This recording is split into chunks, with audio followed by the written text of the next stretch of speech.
Hello everyone पिलाମାନେ ସମସ୍ତଙ୍କୁ ସ୍ୱାଗତ କରୁଛି ଆମର ୟୁଟ୍ୟୁବ୍ ଚ୍ୟାନେଲ୍ ଉତ୍କଳ ବିଦ୍ୟାକୁ। ଆଜି ତୁମ ପାଇଁ ବଢ଼ିଆ କ୍ୱେଶ୍ଚନ୍ ଆସିଛି ଦଶମ ଶ୍ରେଣୀ ହିନ୍ଦୀର ପ୍ରି ବୋର୍ଡ଼ ଏକ୍ଜାମିନେସନ୍ ପ୍ରିପାରେସନ୍ ପାଇଁ।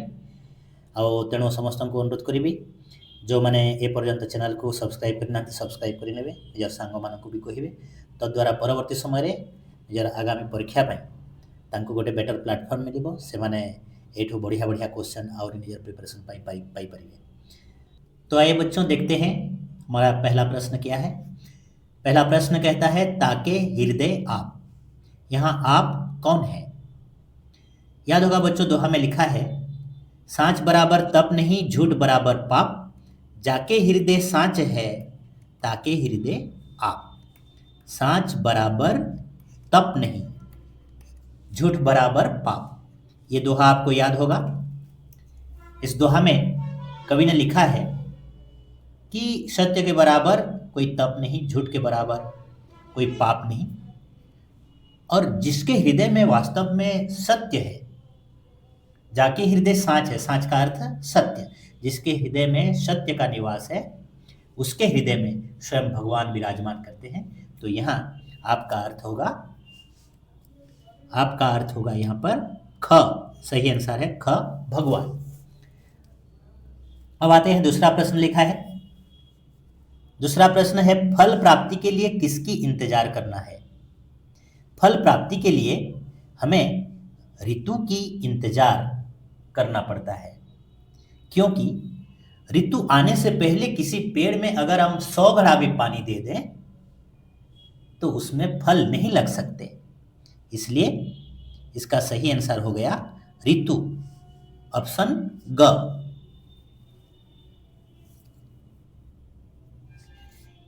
देखिए बच्चों यहाँ तीसरा प्रश्न है तनक तनक का अर्थ क्या है?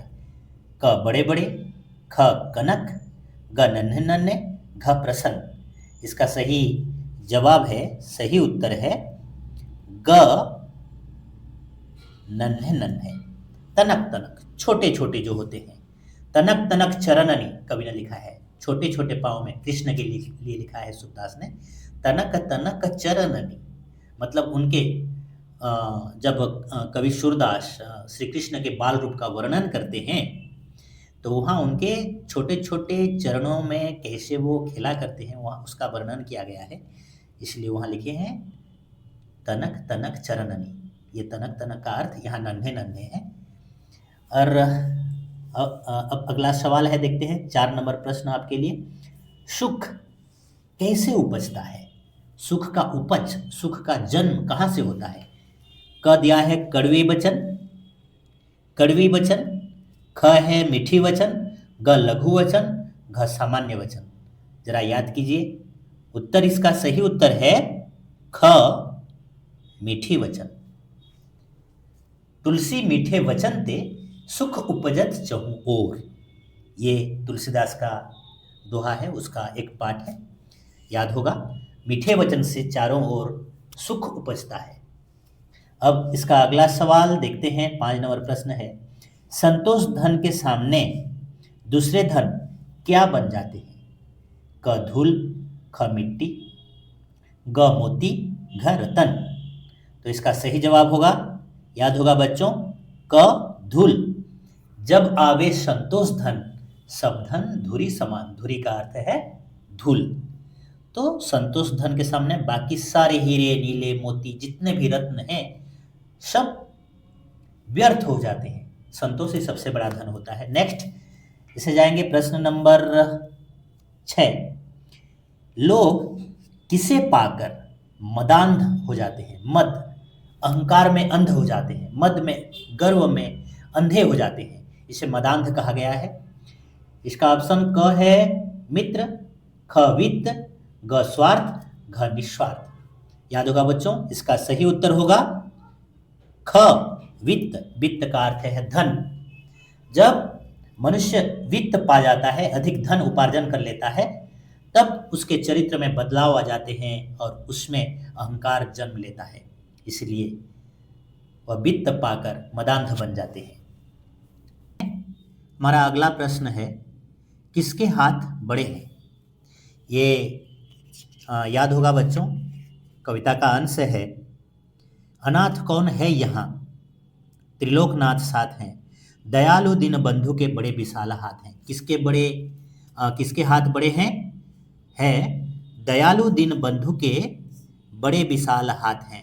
तो यहाँ प्रश्न में दिया गया है क जगबंधु, ख दया सिंधु, ग लोक बंधु, घ दीन बंधु। तो सही आंसर हो जाएगा घ दीन बंधु। दयालु दीन बंधु के बड़े विशाल हाथ हैं। फिर अगला प्रश्न 8वां सवाल है, 8वां प्रश्न, जहां काम आवे डैश, क तलवार, ख सुई, ग कटारी, घ चाकू। ये सब धारदार अस्त्र हैं और कवि ने लिखा है जहां काम आवे सुई, कहाँ करे तलवारी। रहीमन देखी बड़ेन को लघु न दीजिए डारी, रहीमन देखी बड़ेन को लघु न दीजिए डारी, जहां काम आवे सुई, कहाँ करे तलवारी। तो इसका सीधा उत्तर आ जाता है सुई, डायरेक्ट आंसर है। नेक्स्ट अगला प्रश्न चलते हैं। नेक्स्ट 9वां प्रश्न है हमारे लिए, अतीव भाग्यहीन कौन है। जरा याद करें कविता के अंश को। लिखा है कवि ने मनुष्यता कविता में लिखा है, अतीव भाग्यहीन है अधीर भाव जो धरे, अतीव भाग्यहीन है अधीर भाव जो करे, वही मनुष्य है कि जो मनुष्य के लिए मरे। अर्थात अतीव भाग्यहीन उसे कहा गया है जो अधीर है।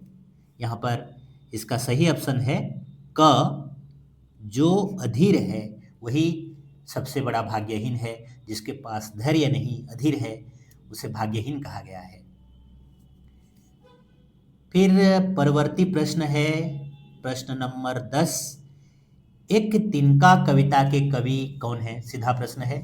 हमें अगर याद है कवि का नाम तो हम बता सकते हैं क सूर्यकांत त्रिपाठी निराला, ख अयोध्या सिंह उपाध्याय हरिओत, ग हरिवंश राय बच्चन और घ मैथिली शरण गुप्त। तो एक तिनका पाठ का उत्तर है अयोध्या सिंह उपाध्याय हरिओत। ये सही उत्तर है ख, अयोध्या सिंह उपाध्याय हरिओत। फिर अगला प्रश्न 11वां प्रश्न है, कैसी हवा चलती है। कल कल नहीं, ये तो नदी की आवाज है। कन कन नहीं, ये घुंघरू की आवाज हो सकती है, किसी पायल की आवाज हो सकती है। सन सन, हवा सन सन बहती है। तो हवा चलती है सन सन, ये सही उत्तर हो जाएगा ग, सन सन। फिर परवर्ती प्रश्नों को आएंगे। 12वां प्रश्न हमारे लिए, किसका फिर सवेरा नहीं होगा। देखो याद करते हैं बच्चों, एक पाठ था किसका फिर सवेरा नहीं, नीड़ का निर्माण फिर अगर याद है, हरिवंश राय बच्चन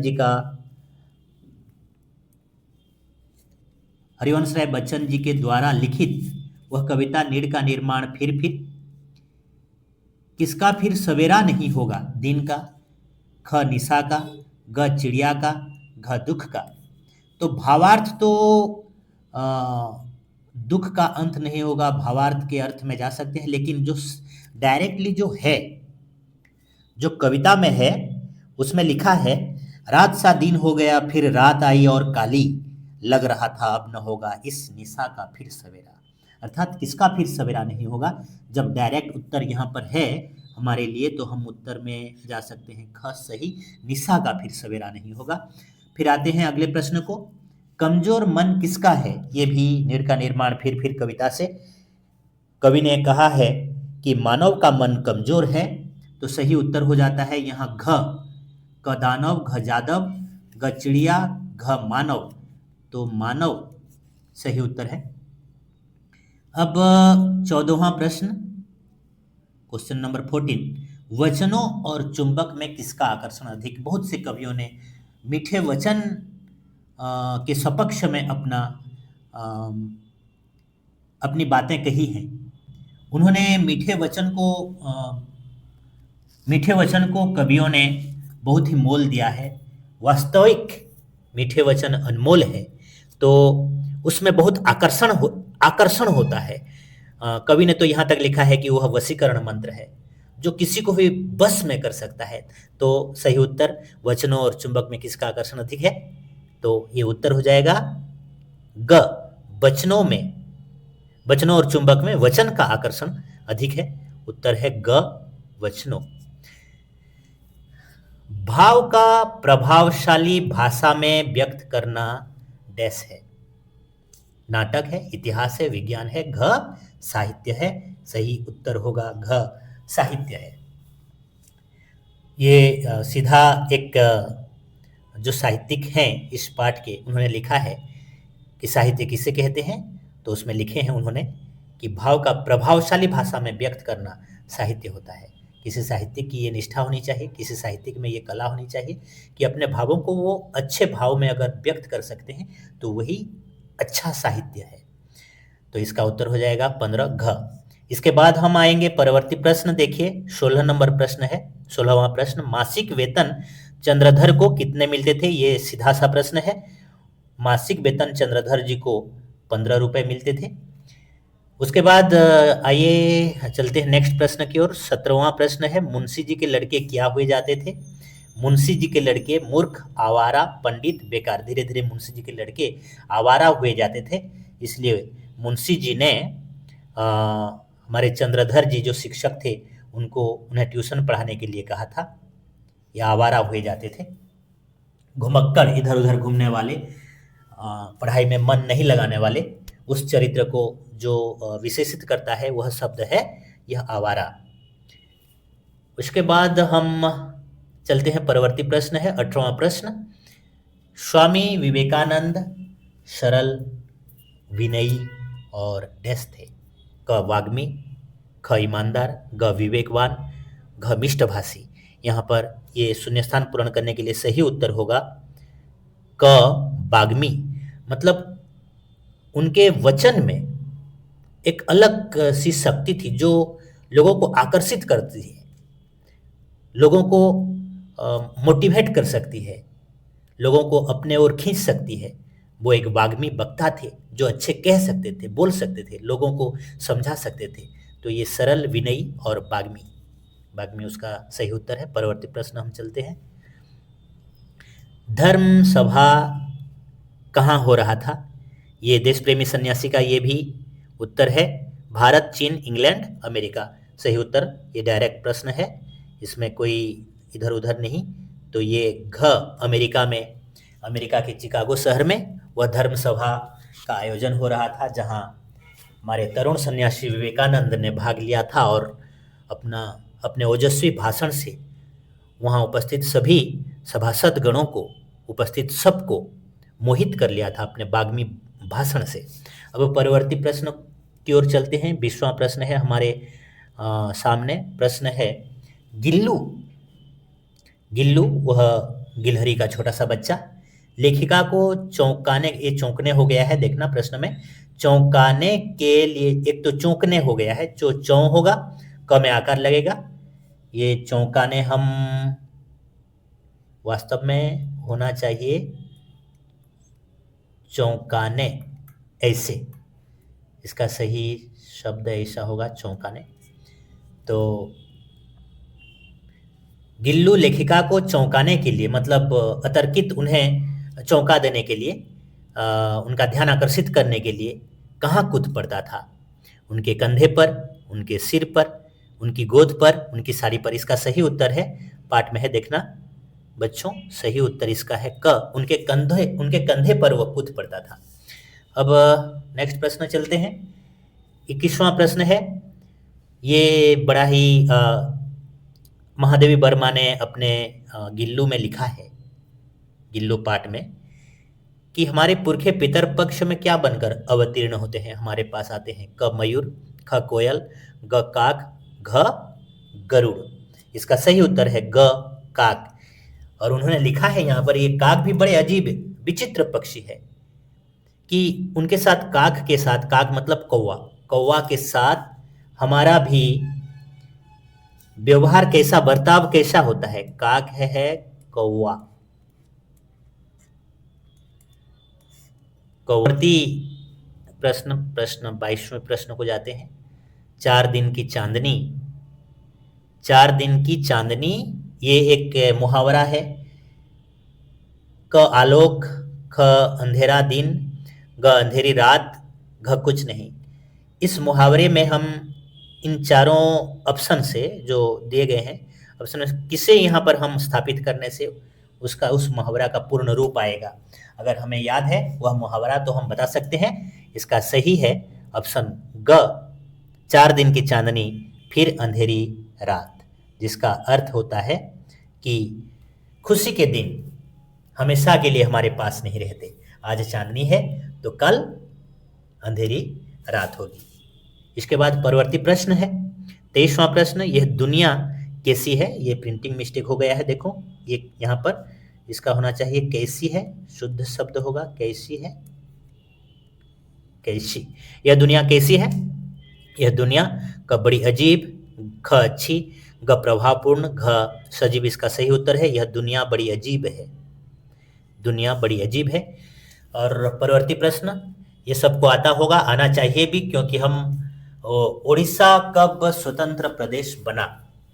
बच्चों हमें पालन करो कण उत्कल दिवस केबे हम भाषा भित्तिक स्वतंत्र ओडिशा प्रदेश जेबे गठित होइतला तार स्मृति रे आमे उत्कल दिवस पालन करू। केबे मने पकेइबा, यह होछि एप्रिल 1 तारीख। आओ से स्मृति को हमें मन पकाओ, तो ये उत्तर है इसका अप्रैल तो है, और 1936 उड़ीसा कब स्वतंत्र प्रदेश बना, स्वतंत्र राज्य कब बना। इसका सही उत्तर है, देखो ये पहला क है अप्रैल 1947, ये गलत है। दूसरा है अप्रैल 1937 37। अब ग अप्रैल 1936, घ अप्रैल 1938, तो इसका सही उत्तर होगा ग। फिर उसके बाद मुलम्मे के सिक्के का अर्थ, मुलम्मे के सिक्के ये किताब में है, देख लेना। मुलम्मे के सिक्के मतलब डुप्लीकेट कॉइन, जो असली नहीं है, बाजार में जिसका कोई वैल्यू नहीं है, आज वह नकली हो चुका है। तो क नया सिक्का, ख पुराना सिक्का। नया और पुराना में इसका अर्थ नहीं आता है। ग असली मुद्रा, घ नकली मुद्रा। तो मुलम्मे के सिक्के का अर्थ है नकली मुद्रा, जिसका बाजार में कोई मूल्य नहीं, कोई वैल्यू नहीं, ये मुलम्मे के सिक्के। अब परवर्ती प्रश्न 26वां प्रश्न हमारे सामने है, भूप का समानार्थी शब्द क्या है। भूप, क नृप, ख राजा, ग भूपति, घ सभी। तो इसके सही उत्तर हो जाएंगे घ सभी, क्योंकि भूप के सभी अर्थों को ये शब्द सूचित करते हैं। नृप मतलब भी राजा है, भूप मतलब भी राजा है, ख राजा, और ग भूपति जो भू के पति हैं अर्थात राजा है। तो डी ऑप्शन सही था, घ। अब 27वां प्रश्न हमारे सामने है, निर्माण।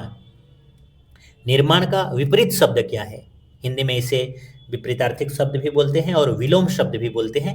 निर्माण का विपरीत शब्द है क अंत, ख आरंभ, ग ध्वंस, घ विनिर्माण। तो निर्माण हम बनाएंगे कुछ, उसका जिसका निर्माण करेंगे उसका ध्वंस कर देंगे, इसका विलोम उसके विपरीत शब्द में आएगा। विपरीत शब्द 27वां ग उसका सही विपरीत शब्द है या विलोम शब्द है ध्वंस। अब वर्तनी के अनुसार ओडिया जाको हमें वर्णा शुद्धि कहो, वर्णा शुद्धि अनुसार व शुद्ध वर्तनी हिंदी में कहते हैं। वर्तनी बोलेगा तुम्हें पूछेगा प्रश्न में, शुद्ध रूप बताओ वर्तनी के अनुसार। क मौसम, ख मौसम, ग मौसम, मौसम, ग मौसम। इसका सही है, ये जो घ होना चाहिए ग हो गया है, ये ऑप्शन में ग लिख दिया है, ये घ होना चाहिए। और ये मौसम दंत्य स वाला मौसम जो है ये सही है, ये शुद्ध शब्द है। हमारे लिए अगला प्रश्न है, नदी का बहुवचन, नदी का बहुवचन शब्द क्या होगा। क नदियों, ख नदियां, ग नदी समूह, घ नदी। इसका सही उत्तर होगा ख नदियां। नदी का बहुवचन होता है नदियां। ध्यान रखना बच्चों, ये नदी देखो जब एक वचन में है नदी, तो ये नदी देखो बड़े इकार है, द में बड़े ही लगा है। लेकिन जब इसका हम बहुवचन करेंगे, उसके नदी के पीछे यहाँ जुड़ जाएगा, तो ये नदी द छोटे इकार हो जाएगा। ये इसका व्याकरणगत नियम है। प्रश्न नंबर 30वां प्रश्न में है हमारे लिए अकर्मक वाक्य कौन है। अकर्मक वाक्य अर्थात इस वाक्य में हमें कर्म देखना है, सकर्मक है कि अकर्मक है। क, बंदर केला खाता है। क्या खाता है? केला खाता है। जब हम प्रश्न क्रिया को लगाकर जब क्या लगाकर जब क्रिया के साथ प्रश्न करते हैं, उत्तर में अगर मिलता है तो वो सकर्मक होता है। बंदर क्या खाता है? केला खाता है। ख में है सीता ढोलक बजाती है। सीता क्या बजाती है? ढोलक बजाती है। ग, खुशबू पत्र लिखती है। खुशबू क्या लिखती है? पत्र लिखती है। ताजमहल आगरा में है। ताजमहल क्या में है अगर कहेंगे तो आगरा उसका सही उत्तर नहीं होगा।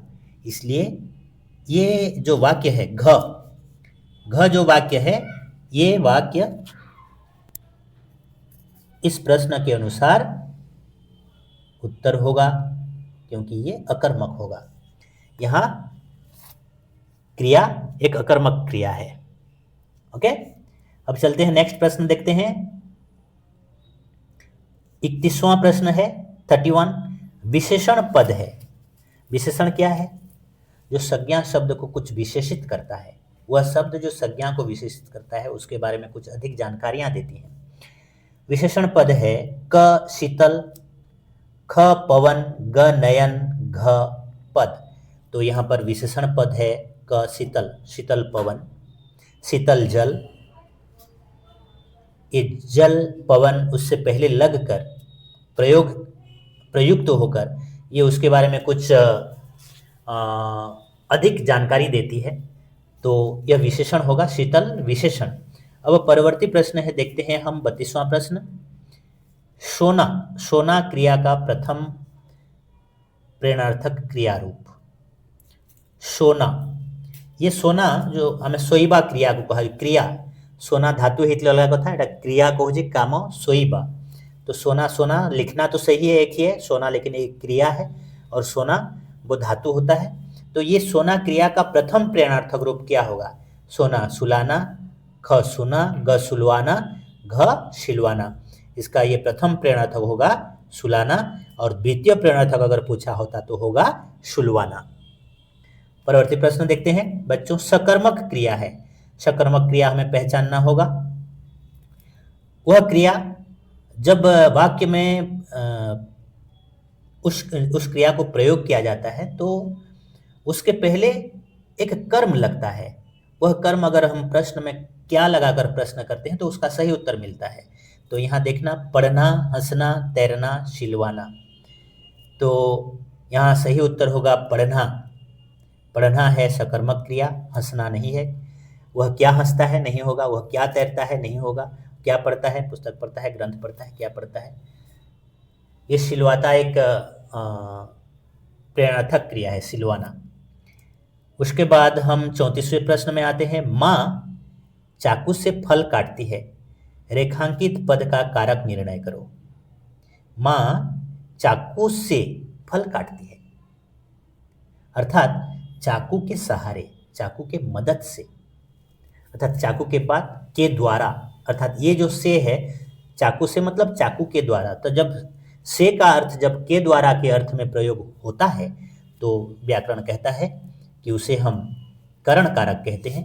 तो ये कर्म नहीं होगा, संबंध नहीं होगा, अपादान नहीं होगा, करण कारक होगा। ये सामान्य एक ध्यान रखना बच्चों। यहाँ एक थोड़ी सी जानकारी रखते हैं। करण कारक और अपादान कारक दोनों का चिन्ह से होता है। कर्ता ने कर्म को करण चिन्ह से जान, संप्रदान को के लिए, अपादान से मान, संबंध काके की रारेरी, अधिकरण में पर, संबोधन हे अरे अहो, कारक चिन्ह बखान। ये कारक चिन्हों का जो सूत्र है, यहाँ पर एक करण कारक में भी से है और अपादान कारक में भी से का प्रयोग होता है। दोनों में से चिन्ह लगता है। तो पहचानेंगे कैसे? उसका ट्रिक है, जो फॉर्मूला है, उसका नियम कहता है कि जब से का प्रयोग के द्वारा के अर्थ में होता है तो करण कारक होगा, और से का प्रयोग जब अलग होने के लिए, अलगाव के भावना के लिए प्रयोग होगा, जैसे धनुष से बाण निकला, पेड़ से पत्ता गिरा, पेड़ से फल गिरा, छत से बच्चा गिर पड़ा, से वहां से अलग हो जाता है। ये अलगाव के भावना के लिए से जो है अपादान है, लेकिन यहाँ से का अर्थ के द्वारा के अर्थ में यह, इसलिए माँ चाकू से जो फल काटती है यह करण कारक है। ठीक है, आगे बढ़ते हैं। अब है हमारे लिए 35वां प्रश्न। बूढ़ा भाववाचक संज्ञा होगा बुढ़ापा, क बुढ़ापा, ख बुढ़ापा। ये नहीं होगा। क्यों नहीं होगा? देखो, बूढ़ा शब्द में, जब बूढ़ा शब्द लिखा है, बूढ़ा में बड़े उकार है, दीर्घो उकार, ये उकार दीर्घो लगा है, यहाँ पर दीर्घो लगा है। और इसी बुढ़ापा में भी वही रूप है, सिर्फ पा जुड़ गया है। लेकिन जब पीछे परसर्ग लगता है, ये पा जब लगा है, तो उससे पहले अक्षर में विकार आते हैं, और वह बड़े उकार जब छोटे उकार में या दीर्घ उकार का हर्षोकार में परिवर्तन हो जाता है। इसलिए सही होगा ख। सही है ये ख, बुढ़ापा। जो देखो यहाँ ब में छोटे उकार का मात्रा लगा है। परवर्ती प्रश्न में जाते हैं। हिंदी ध्वनियां किस लिपि में लिखी जाती हैं? याद करना बच्चों, ये फारसी, देवनागरी, अरबी, हिंदी, ये हमारी लिपि है देवनागरी लिपि। जिस लिपि में हम लिख रहे हैं वह देवनागरी लिपि है, याद रखना। आगे चलते हैं। स्त्रीलिंग शब्द, इनमें से कौन सा शब्द? क राजा, ख पुत्र, ग मोर, घ मालिन बहुधी। देखो, राजा का रानी होता है स्त्रीलिंग में, पुत्र का पुत्री होता है स्त्रीलिंग में, मोर ये पुरुष मोर, जो उसका उड़िया जाको में मयूर को हो, मोर का स्त्रीलिंग रूप मोरनी होता है। तो ये सब पुल्लिंग में है। और मालिन जो है, माली जो बाग का रखवाला आता है, फूलों में पौधों में पानी देता है, उसके स्त्रीलिंग रूप मालिन होते हैं। तो ये स्त्रीलिंग है। अब जातिवाचक संज्ञा पद है, नेक्स्ट देखते हैं। जातिवाचक संज्ञा पद,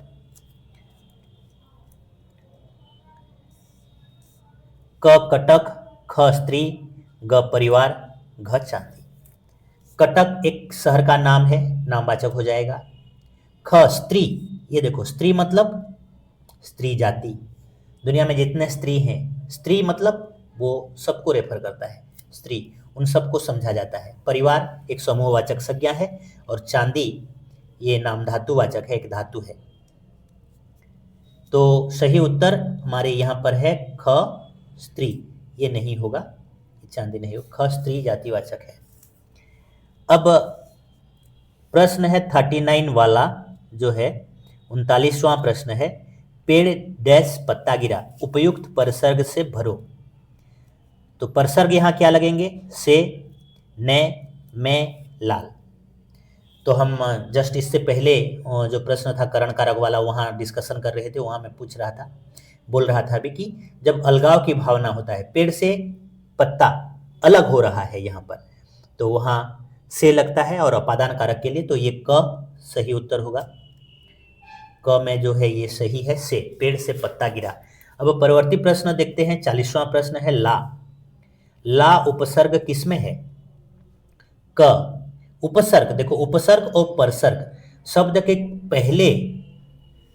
पहले जो प्रत्यय लगते हैं पूर्व प्रत्यय के रूप में, वो उपसर्ग है, और बाद में जो लगते हैं वह परसर्ग होते हैं।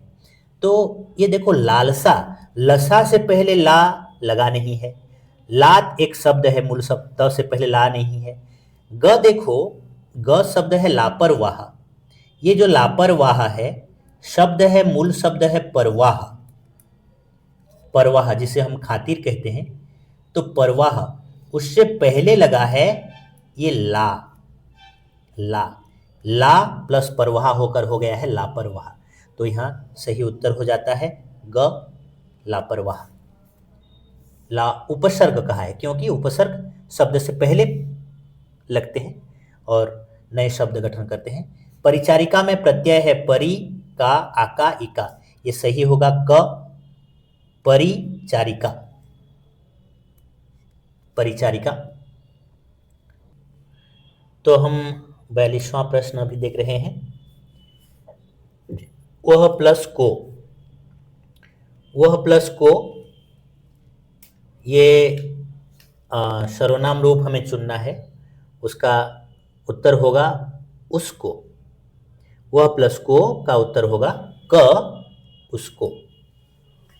ये अगर वह के जगह उसका बहुवचन रूप वे होता, वे प्लस को, तो उसका उत्तर होता उनको। ठीक है, अब अगले प्रश्न चलते हैं। 43वां प्रश्न है, उपसर्ग युक्त शब्द कौन सा है? क नाम, ख नालायक, ग नागिन, घ नमक। उपसर्ग मैं बोल रहा था, उपसर्ग शब्द से पहले लगता है और एक नया शब्द बनाता है, उसका अर्थ बदल देता है। तो यहाँ देखो, नाम हमें अलग करना होगा, उपसर्ग कौन सा है? ये नाम म में ना लगा है, नहीं। ख देखिए, ख में देखते हैं, लायक, लायक मतलब योग्य, उससे पहले ना लगा है और उसका विपरीत अर्थ प्रयोग, उसका विपरीत अर्थ यहाँ पर निकलता है, वहाँ से निष्पन्न होता है। लायक से पहले ना लगा है, नालायक हुआ है। नागिन, नागिन एक शब्द है, नमक, नमक एक शब्द है। तो ये ना जो है लायक से पहले लगा है उपसर्ग के रूप में और एक नया शब्द बना है नालायक। अब चलते हैं, अगला प्रश्न है 44वां प्रश्न जो है 44वां, किस वाक्य में संयुक्त क्रिया है? संयुक्त क्रिया, वह घर चला गया, क में है। ख में है, वह घर जाता है, जाता है, जाना से जाता। ग, वह घर आएगा, सॉरी, वह घर जाएगा, जाना क्रिया से है। ग, ये ग हुआ है, ये घ होना चाहिए। वह घर गया, तो यहाँ पर हम देख सकते हैं कि यहाँ ख में जाना से जाता है, यहाँ जाना से जाएगा है, यहाँ जाना का भूतकाल रूप में गया हो गया है, लेकिन यहाँ पे चलना और जाना दोनों का मिलित रूप है। चलना और जाना, वह घर चला गया, दो क्रियाओं का मेल हुआ है, वह घर चला गया, इसलिए ये संयुक्त क्रिया रूप, ये सही उत्तर होगा क। अब हम 45वां प्रश्न हमारे पास है, देखते हैं। प्रश्न है, हम कौन सा सर्वनाम है? हम, क उत्तम पुरुष बहुवचन, ख उत्तम पुरुष एकवचन, ग अन्य पुरुष एकवचन, घ मध्यम पुरुष एकवचन। व्याकरण कहता है, हिंदी व्याकरण, कि हमारे हिंदी में जो उड़िया रे जाको आमे प्रथम पुरुष बोली कहू, हिंदी रे ताको उत्तम पुरुष कहा जाए।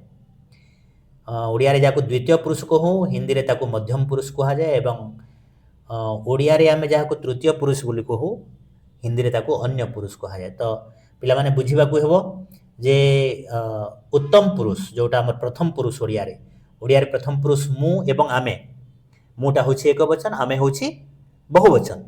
उसका हिंदी में रूप होता है मु के लिए मैं और आमे के लिए हम। आमे हम उसका बहुवचन रूप है। तो हम कौन सा सर्वनाम है? उत्तम पुरुष बहुवचन, पुरुष में उत्तम है और वह मैं होता तो एक वचन होता, बहुवचन है। 45वां प्रश्न सही उत्तर होगा क, हाँ, उत्तम पुरुष बहुवचन। अब उसके बाद, हाँ, उसके बाद 46वां प्रश्न है, संतरा शब्द का तुक वाला शब्द। तुक वाला शब्द कौन सा है? तुक वाला शब्द हम किसे कहते हैं? शब्द क खजूर, ख अंगूर, ग खतरा, घ खतरनाक। संतरा, खतरा, तो ये तुक वाला, सही तुक वाला शब्द जो अंत में जैसे कविताओं में होता है, संतरा, खतरा,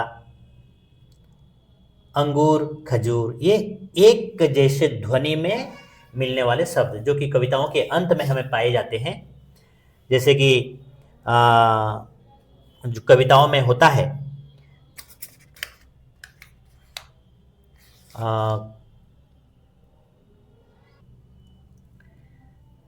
जैसे कविताओं में होता है, अतीव भाग्यहीन है अधीव भाव जो करे, वही मनुष्य है कि जो मनुष्य के लिए मरे। जो करे, लिए मरे, करे मरे,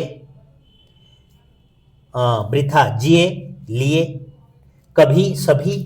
ये कविताओं के अंत में जो शब्द तुक मिलाते हैं उनको तुक वाला शब्द कहा जाता है। तो यहाँ खतरा का सही तुक वाला शब्द, सॉरी, संतरा का सही तुक वाला शब्द खतरा, तरा अंत में है। अब परवर्ती प्रश्न चलते हैं। 47 47वां प्रश्न है, बाप रे। बाप रे, उसके बाद एक विस्मय सूचक चिन्ह है। कितना डरावना दृश्य।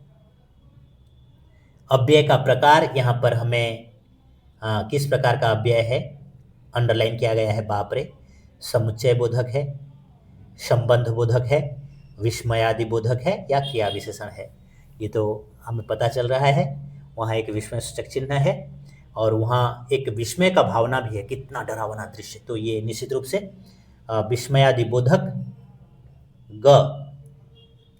विस्मयादि बोधक है। और इसके बाद नेक्स्ट प्रश्न है, विदेशी शब्द है। कौन सा शब्द विदेशी शब्द है?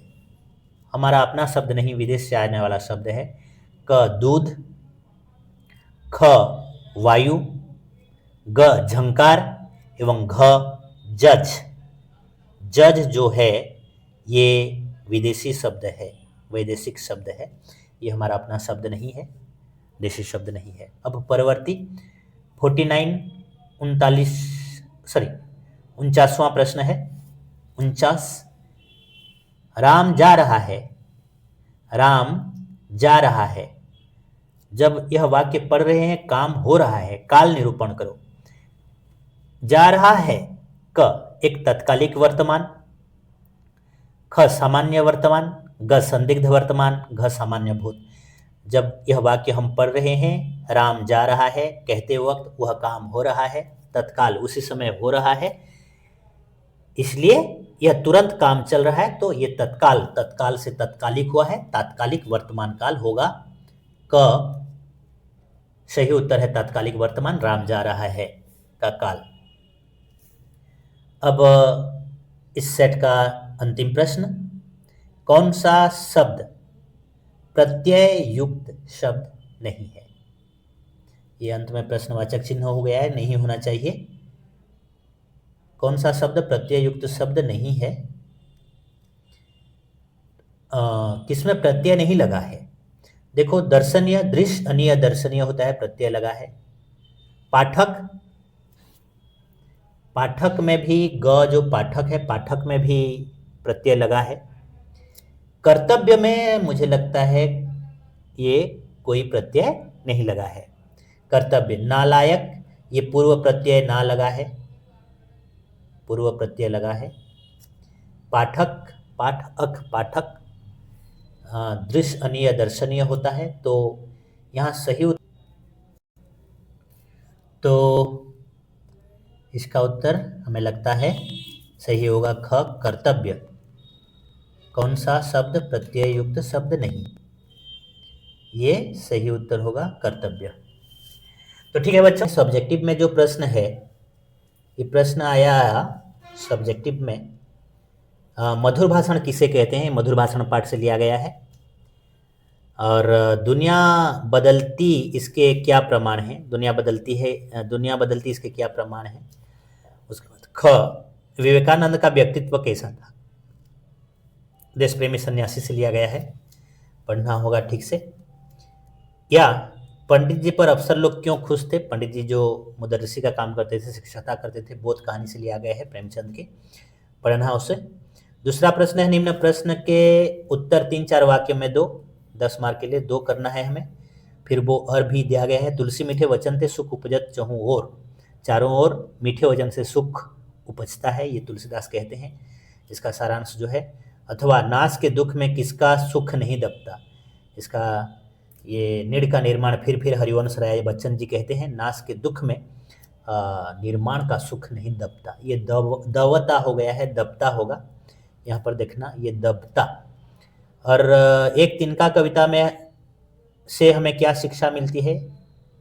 एक तिनका अयोध्या सिंह उपाध्याय हरिओद जी का है, पढ़ना उसका सारांश क्या शिक्षा देती है। दुनिया की रीति कौन सी है? नेक्स्ट अगला प्रश्न है प्रश्न नंबर 3, निम्न अनुच्छेद को ध्यान से पढ़ो और पूछे गए प्रश्नों के उत्तर दो। ये अनसीन पैसेज है, तो पढ़कर इनके प्रश्नों का हल करना होगा और 5 का हिंदी अनुवाद करना है यहाँ जो दिए गए हैं। तो ये जो दिए हैं यहाँ पर, हमें एक स्वच्छ भारत चाहूँ, हम एक स्वच्छ भारत चाहते हैं, इसका सही अनुवाद होगा। मो मना करिवा सत्वे से चलीगला, मेरे मना करने के बावजूद वह चला गया, ये दूसरा। मेरे मना करने के बावजूद वह चला गया। बगीचारे अनेक प्रकार फूल अच्छी, बगिया में अनेक प्रकार के फूल हैं। ठंडा पवन बहु अच्छी, ठंडा पवन बहु अच्छी, इसका होगा, अगर हम हिंदी में अगर पवन लिखते हैं, ठंडा पवन, तो होगा शीतल पवन या ठंडा पवन बह रहा है। और अगर पवन के जगह पर हम हवा लिखते हैं तो हो जाएगा ठंडी पवन बह रही है, क्योंकि हवा स्त्रीलिंग है, पवन पुल्लिंग है। अब वह कदली गुड़िक पाची गला कि, कदली गुड़िक पाची गला कि, केले केले पक गए क्या, उसका अनुवाद होगा केले पक गए क्या। और फिर च है, लोको माने चोर को मारिले, लोगों ने चोर को मारा, ये भूत में है, भूतकाल में, लोगों ने चोर को मारा। और उसके बाद से माने आजी संध्यारे फेरीबे, से माने आजी संध्यारे फेरीबे, वे से माने का बहुवचन रूप जो हिंदी में होता है, वे आज शाम को लौटेंगे, वे आज शाम को लौटेंगे। विद्यालय रे अनुपस्थित रहिबा उचित नहीं, विद्यालय में अनुपस्थित रहना उचित नहीं है या अनुचित है। विद्यालय में अनुपस्थित रहना उचित नहीं है। तो ठीक है, ये ट्रांसलेशन खत्म हो गया, अनुवाद, उड़िया से हिंदी का अनुवाद। और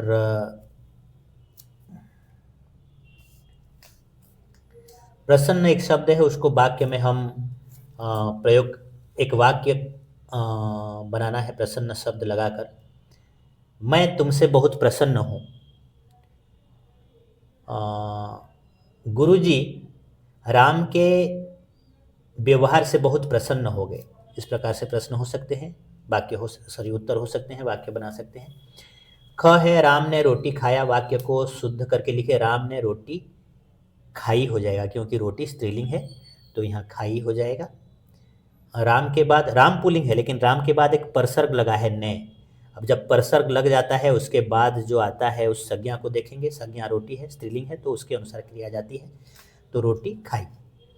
ग, अब यहाँ की स्थिति बदल गई है। अब रेखांकित शब्द का वचन बदल कर वाक्य को फिर से लिखो।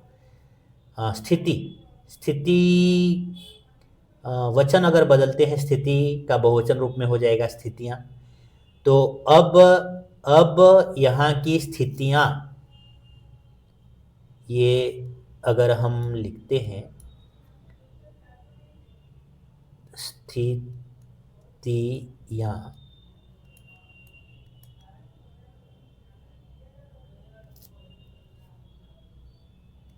अगर इसका बहुवचन रूप लिखेंगे तो यहाँ जब बहुवचन, अब यहाँ की स्थितियां बदल गई हैं, अंत में जो होगा यहाँ पे भी हमें अनुस्वार देना पड़ेगा। राजा ने प्रजा को आशीर्वाद दिया।